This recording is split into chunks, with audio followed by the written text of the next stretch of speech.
Hi, I'm Shane Liyanage, and I'll be presenting at the World Tennis Conference 2023.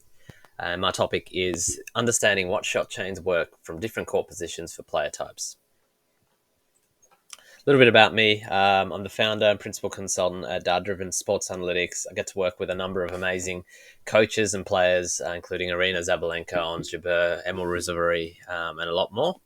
Also get to work as a performance data scientist within Game Insights Group at Tennis Australia, and I've had the privilege to work in a number of different roles at Cricket Australia and a number of different sectors as well, non-sporting in analytical roles. I've got a background in sports analytics, data science, and I guess my passion really is to bring that world of complex statistical data science concepts and tools really apply it to tennis. So keeping the analysis complex, but then to be able to simplify it for coaches and players so that they can actually buy into it and use it as part of their work in training and in matches. So today I'm going to talk a little bit about understanding what shot chains work from different court position for player types. There are actually a number of distinct components to that, which we'll talk through the presentation. And another way to think about it is really determining more important shot sequences in a rally from different court positions for different player types. So what are we going to talk about today? Well, firstly, what we're talking about really is the foundation for this was my research work with La Trobe University and Tennis Australia, and the work was titled, I think, "Optimal Shot Sequences by Court Position and Player Types." There's a presentation on that work at that YouTube link. So we're going to talk and run through that component of it very quickly. So we'll talk about, I guess, the technical parts of that analysis, the statistical tools, and the method that I use to get there. But I'm going to try and use a few more examples, contextualize it a little bit in this presentation, and then really try and get into the actual application of that work and the improvement of that work. I would say in my role at DDSA, and then really maybe leave you with some, I guess, practical ways to apply it to your players or even juniors where you don't have the extensive data available that I had in the research, and I do it at Data-Driven Sports Analytics. Thought it'd be helpful just to maybe to play a video and to maybe help you understand what I see as a problem or something worth tackling. So I'm going to play this video. We've got Tsitsipas and Coric. Tsitsipas up the top there. He's going to dump a forehand in the middle of there. So just pause it there. So I guess the question is, well, where should he have played that final shot? What was the cause of the final error? Was it a poor shot, choice any of the shots before? And if you were to rewind this back and have an opportunity to talk to Tsitsipas before the start of this point, what would you say is the best way to structure the point to maximize his chances of winning the point, given the scoreline, given everything else? And really, the answer to that is it depends. There's a whole lot of factors: court position, player groups, previous shots, surface, scoreline. There's a lot of things that can influence that. And I guess what I'm trying to tackle with this the shot sequence analysis is to try and factor some of those things and come out with an output that then can help us or give players and coaches the viable options given a situation. So there's three main components to the research work that I did. So optimal shot sequences, and we'll talk about the statistical concepts. So I use market basket analysis association rules as the techniques to determine that.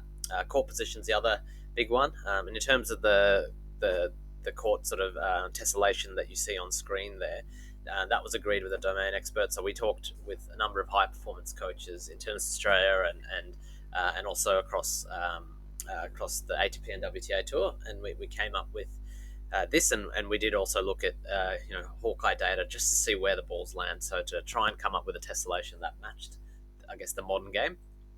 And then player type, so we wanted to factor in a number of things: height, weight, grips, And I'll talk about in the research we had a certain number of variables we use. We've actually expanded that as we've gone to apply it at DDSA, and I'll talk about reasons why we did that.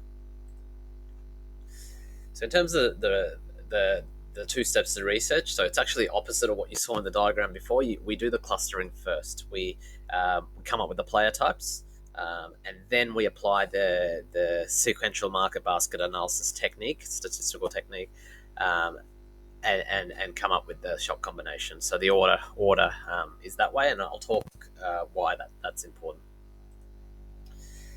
Data sources, well, we've used for the research we use Hawkeye data predominantly, but as we've gone out and applied it in our private work, we've used a combination of Hawkeye and any other spatiotemporal data that we can get from optical tracking systems.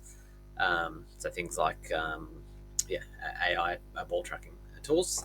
We're also using anthropometric data, so things like the height, weight, playing hand left or right, data like that, and we're also getting technical grip and swing path data. So we've had a number of coaches provide, I guess, that data for players that we used in our data set.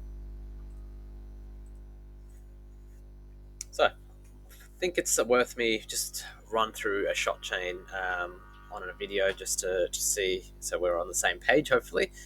So I'll just play this one out. I'll just stop there. So for the research work that I did for Tennis Australia and La Trobe, didn't actually look at serve and return as part of that research. Focused on ground strokes. Now, in the application of this at DDSA, we've actually expanded that to also include serve and return. But yeah, this diagram it's in red because we didn't include it. So you go. The first shot that was hit was a backhand middle from segment 5. So she made contact with 5. And then, and again, I'll just point out we're focusing here on a Zheng, but if we were looking at Krejcikova, would be looking at her shots. So the first shot she's hit is a backhand middle, then she hits a forehand inside out from segment 5 again, and so it starts in segment 5, and it ends in segment 5. The second shot in the first chain becomes the first shot in the next chain. So just play that one out.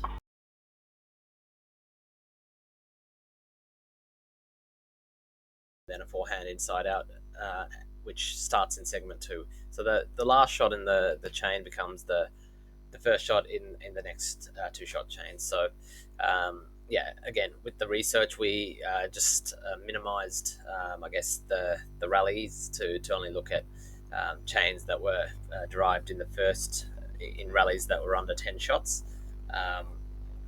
Again, once we've sort of applied it in the real world, we've actually, in some cases applied it for every shot in the rally. But with tennis the way it is, points end most of the time.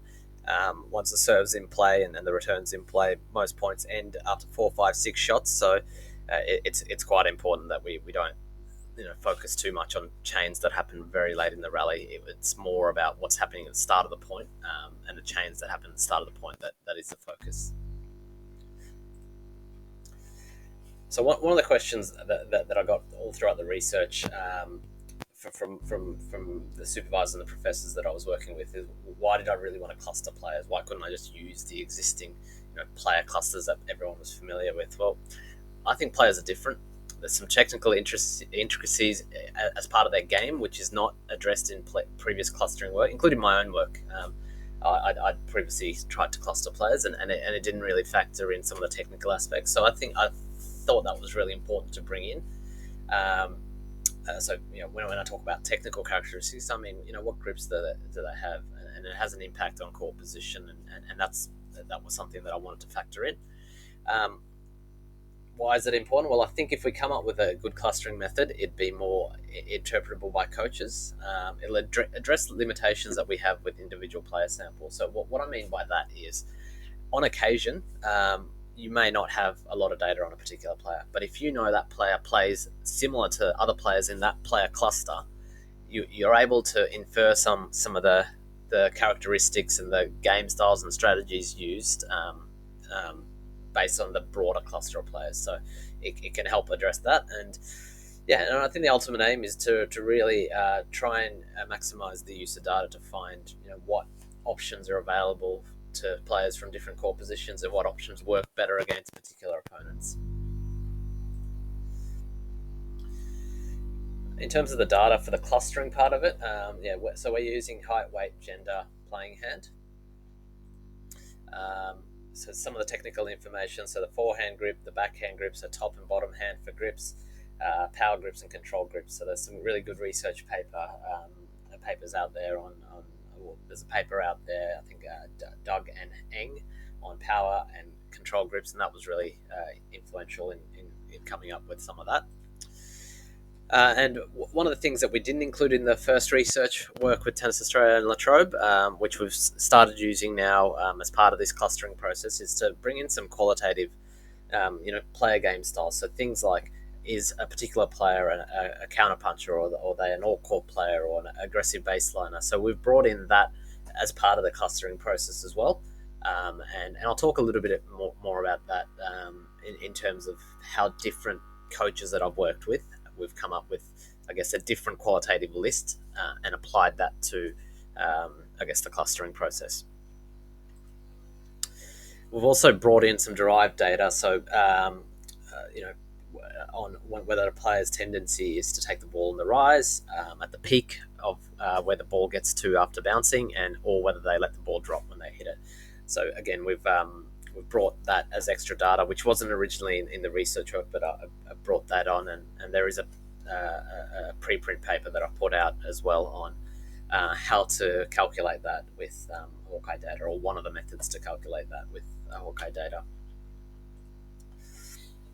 Now, in terms of for clustering, and again, this is getting a bit technical, but the K-prototypes clustering method was the one that I preferred. It deals with categorical and numerical data much better than most of the algorithms out there. So that's the one we used for this. In terms of the cluster size, so it's really important. For us, it was really important to get this, to have enough player type categories that you were able to understand the different player types, and that they were different, but not to have too many. So we didn't want 15 player types, because that would be too many. It would be hard to explain that, but we also wanted enough so you could tell the difference between players. So we use a number of methods. So some of the statistical methods, the knee elbow method, silhouette coefficient, Ariaki's information criteria. But I think equally as important to all of that, we had a number of domain experts that rated the different clusters that we came up with. And based on all of that, we came up with 7 male player types and 6 female player types. One of the interesting things that I just thought I'd point that out, we evaluated how, I guess, some of the variables worked against each other. So height was an interesting one. So I'll just show you height. Above a certain height, players were, and I'll just pause it there, sorry. Above a certain height, players all fell into this light blue cluster, whether they had a Western forehand grip, Eastern. So across the board, at a certain height, we found it didn't really matter what sort of grips you had. But then below that height, it started to matter, what type of grip you had. So again, different variables worked in different ways based on our clustering method. And I think when we looked at it with a subject matter expert, it made sense. We looked at vision as well to try and validate this, and it was interesting to see how different variables had a different impact based on the relationship with other variables. So some examples of some male clusters. So, cluster 1, we had the big service and where the +1 was absolutely critical. So the player types like John Isner, Riley Opelka, Ivo Karlovic. We had extreme forehand grip players. So really probably more towards the Western grip side. But yeah, the Hashanovs. You had aggressive ball strikers, Shapovalovs, smaller body frame players like Nishioka. Cluster 5 was the single-handed right-handed backhand. So that was interesting. The clustering algorithm found that quite important. The single-handed backhand is a big difference And intuitively that made sense as well to have them as a separate cluster. Um, then we had mid-sized players with Eastern or more open grips, and then we had a seventh cluster, which we could have easily broken up into another three player types, but we brought them all into the one cluster because, again, we didn't want that to grow into some, having 10, 12, 13 clusters. We found that this cluster still had a lot of similarities. So that were the male clusters we came up with. I want to point out that some players could easily fall into multiple clusters, but we made a rule that it would be the cluster that you're most similar to. That's where you fell.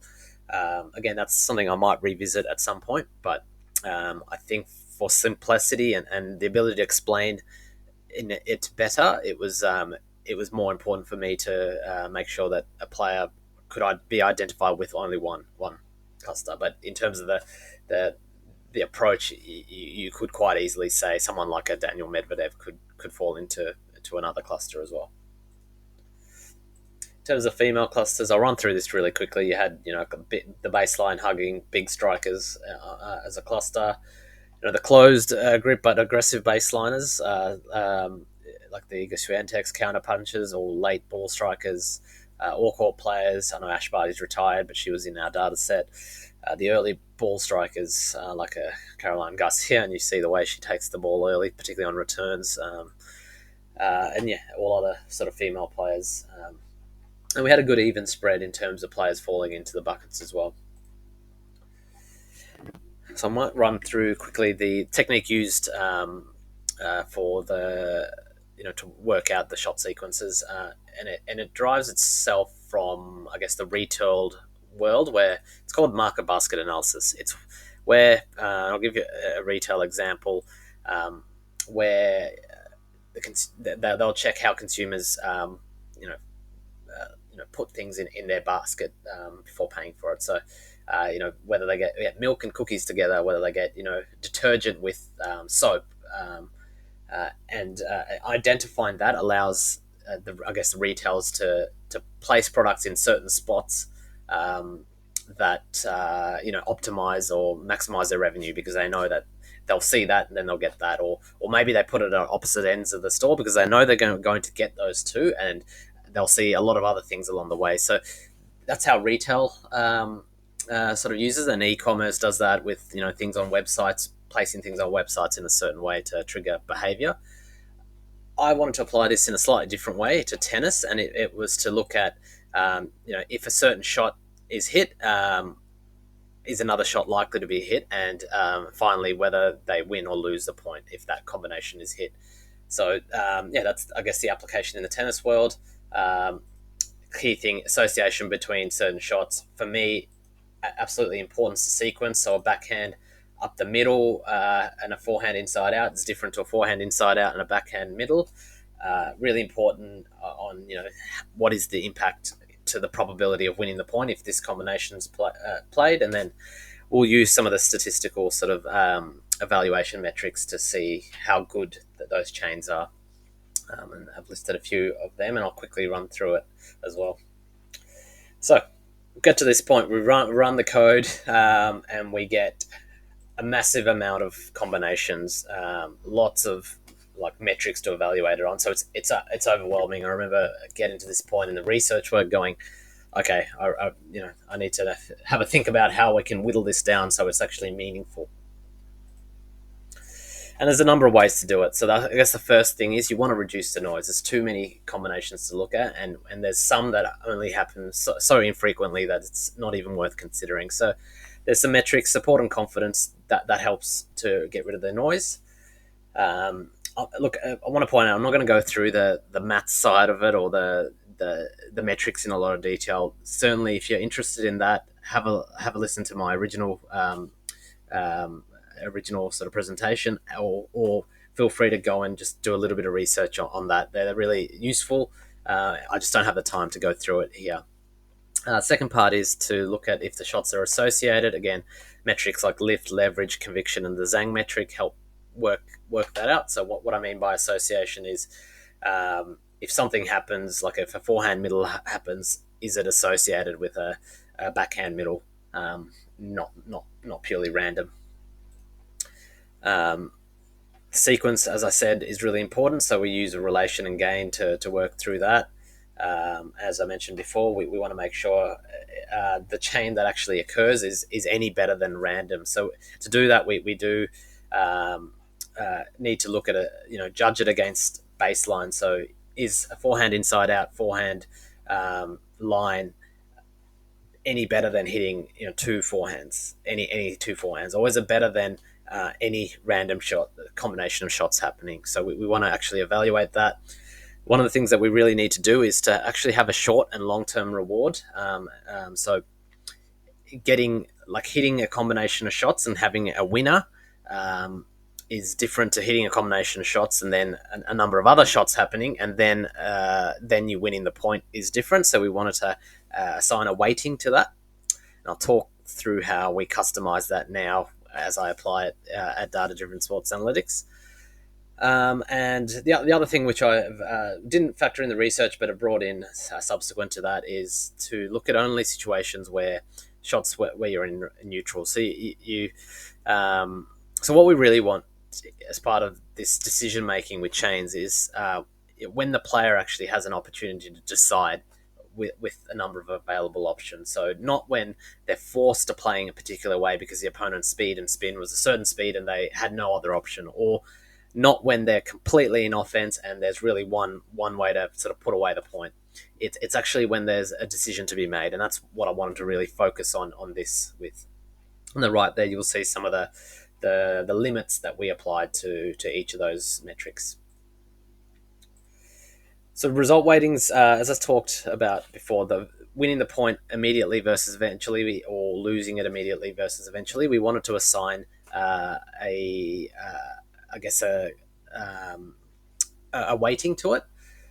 So in a lot of the dashboards that I've set up, I actually give the coach or the analyst who's looking at it the ability to do that, and you can tweak that according to players. So for a certain player, winning the point immediately might be critical, whereas for another player, it's more about building the point. So you would sort of tweak that.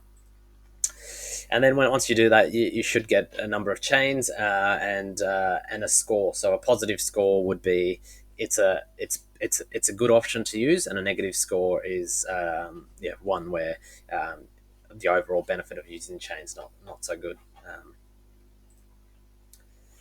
And you can bring it to life in a tool. And I'll just go again. I probably don't have time to go through in a lot of detail, but let me just give you a quick run through of what it could look like. So again, this is a little bit busy, but you could select a particular player in your data set, and then you can see all the shot chains that use, and you might want to restrict it to, you might want to look at if it's just two backhands or two forehands. You can play around with the reward,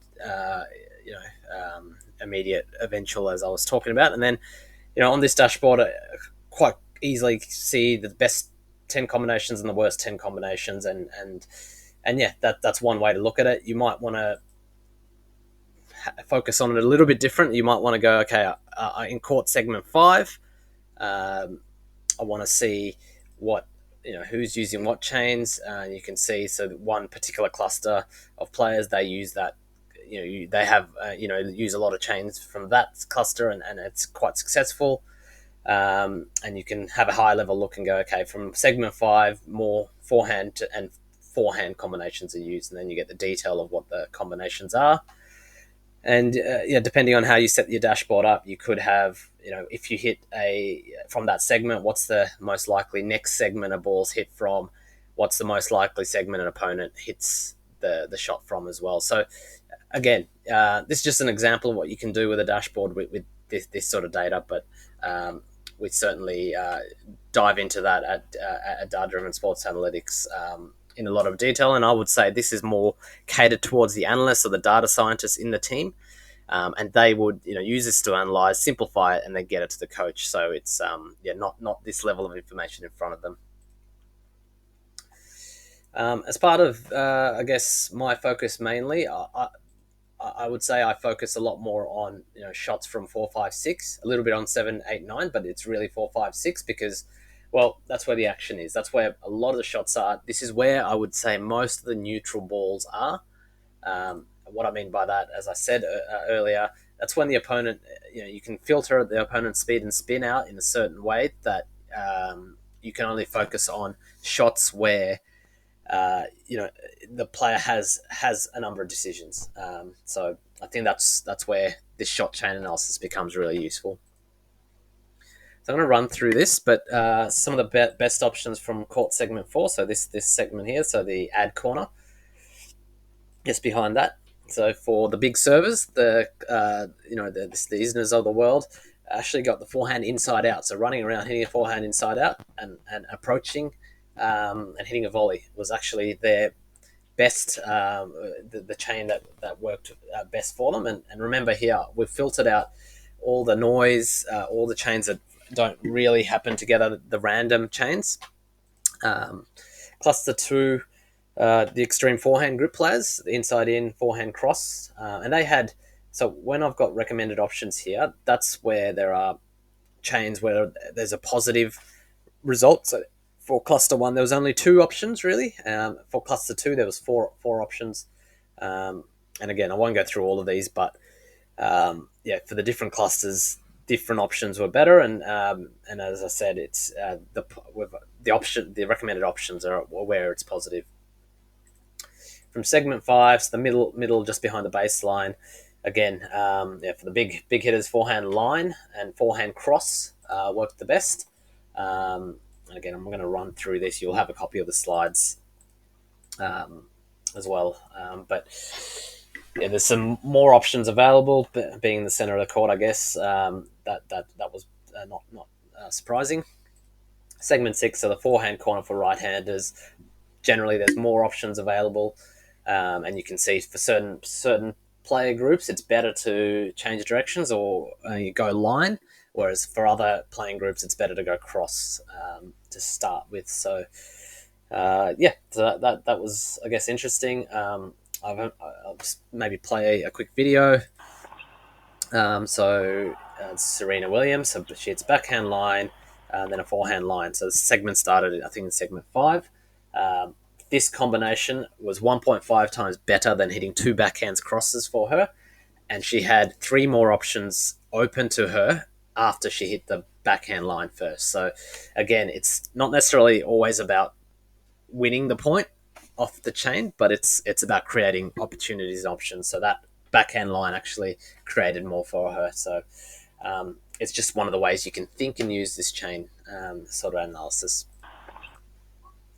So strategy elements to consider, you want to maximize areas that your player is comfortable with and minimize areas that they're not comfortable in. So have a look at what chains get you out of a particular area in the court and get you into another area of the court. And I think it goes without saying, you want to get into areas of the court where you have more options to play. From what I've looked at, players that have more options generally do better. So if you can get into an area where you have an opportunity to play a number of ways, you've got more opportunity to play a certain way, but you also create doubt on the opponent because the opponent knows that you can play in a certain way, so they don't necessarily know what to cover next. And as I said before, it's not always about using chains to win the point necessarily. It's sometimes to get you out of uncomfortable positions.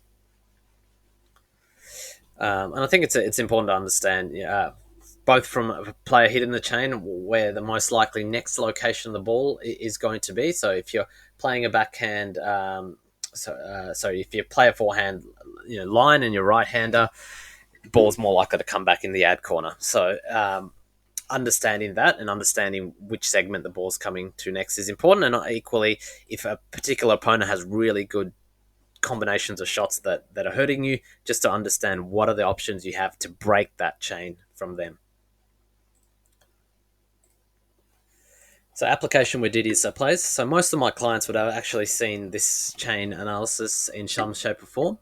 And we do this periodically. So I would say this sort of analysis isn't necessarily something we look at for match scouting. So if they're playing a particular player the next match, we wouldn't necessarily use this. But it's more over a long period of time. If we want something to change over a number of time, off using maybe a preseason and then some time, that's where I think this sort of analysis has been critical or not. Well, critical may not be the right word, but useful. Um, and why I say that is it's this sort of a change to behavior in or patterns that you play. It's a high latency change. So I'll just put up a graph. High latency actions take a lot longer to implement and embed, whereas low latency action you can do quite quickly. So shot chain changes, I think I've put it under tactical, but I think it could quite easily be there's a technique change on occasion. There's a physical element to it. You might need to be more capable of changing directions quickly or getting around particular balls. So there's a physical element to it, and there's a mental part to the trust. So I know I've put it in tactical, but I think it probably has an element of change in all of them, and for a number of those reasons, I consider it a high latency change. And again, this is maybe speaking to some of the analysts out there.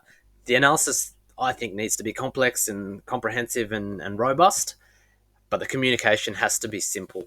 So whenever I've communicated this, I won't necessarily talk about Zhang metrics or the association rules or things like that at all with the coach, but it will be presented differently, communicated differently. And very important, I think, using vision with the data to educate players is actually important, and then also just to see the progress and show the positive changes as well over time. This is just an example of a report that we did with a particular player. So we started with them an initial look, and we showed them, I guess, the three most used patterns or combinations from a particular segment, their success, how often they played it, and their three most successful patterns. And again, we've taken out the noise. So there was some that had 100% success, but they only played it once. But we took that sort of noise out. And then over I would say a 18-month period, we were continually looking at this, and they changed their patterns to the forehand line cross court, which was I think one of the initial ones that we pointed out. They started playing that the most, and eventually the combinations that they were playing were the combinations that we initially had found, but it took some time. It didn't happen overnight. It needed coach buy-in. It needed the player to see the vision and visualize it as well. But that's an example of how we've done it differently with different players. But with this playing player and coach, this is how we approached it. And lastly, just to how you can apply this to juniors. Well, I think the first part, there's not as much data available on the juniors, but there is video. So you got things like the PT where you can get access to video, so you can chart and get a little bit of data to try and do this yourself. Alternatively, you can just look at the players on the tour and try and get an idea of what your junior which player they resemble. So have a look at their grips, have a little bit of a think about how tall are their parents. So can you use a simple model to predict the height? So you can, if it's a boy, you can maybe look at the dad's height and see estimate where they're going to be, and along with the technical side, I think you can then get a little bit of an idea of players that they might play like if they were to play on the tour, and then just start understanding particularly from those key segments right behind the baseline where there's more neutral balls, what gives your player more advantage and disadvantage, and have a look at those players on tour that they resemble and what chains work best for them. And I think it's also important to understand, what works against different opponent types. So, a particular chain might work amazingly against other right-handers, but when they play a lefty, that combination might not work as well. So just have a think about that and different options available when you're playing different types of opponents. And I think practice. I think whether a junior or a pro, just to practice the combinations and the options available. Just yeah, and that's a key part of improving, and no matter what level you're at. I think before I sort of wrap up, I think there's a lot of improvements to the research work that are still required. I think it's an ongoing improvement. So I always say we need more matches of data, more matches for each player in the cluster. Um, I would like to have more ways to evaluate whether something's positive or negative. So um, whether you win or lose a point is sometimes such an absolute way to look at if something's good or bad, but maybe playing a particular point has a benefit to you in terms of your court position. So adjusting the analysis to think like that is something that I'm thinking about now to improve, but it's certainly an area to look at. Guess scaling for future players. So we've just started on our journey in terms of using computer vision approaches to automatically classify player grips and technical characteristics, and things like that. But I think doing that with a bigger data set, with ITF data, with juniors, I think that'll allow to scale and make this analysis a lot better for clustering players and looking at shot combinations. I think pattern robustness is important. There's I see a lot of stuff out there saying, oh, they should have done this more and they should have done this more, and I guess the biggest red flag in my head is there's a diminishing value if you play a certain way a number of times in a row.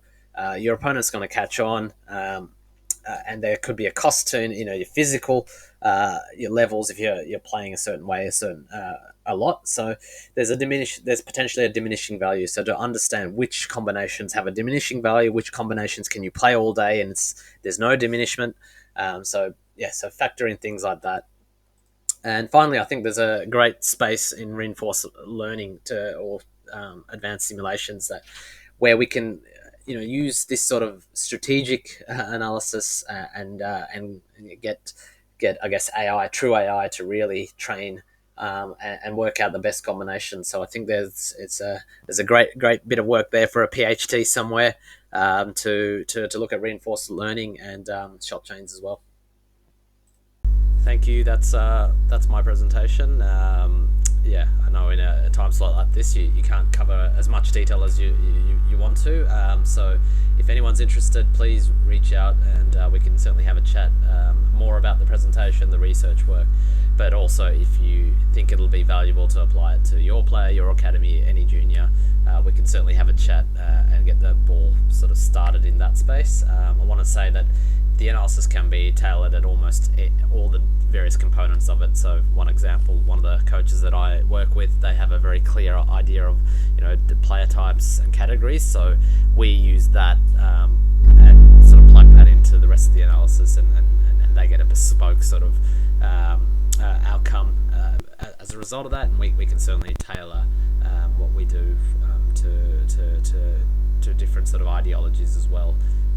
But the fundamentals of the analysis can be applied. So certainly if you're interested, please reach out to either via the website or through that email. But thanks again for listening, and I look forward to doing this again sometime.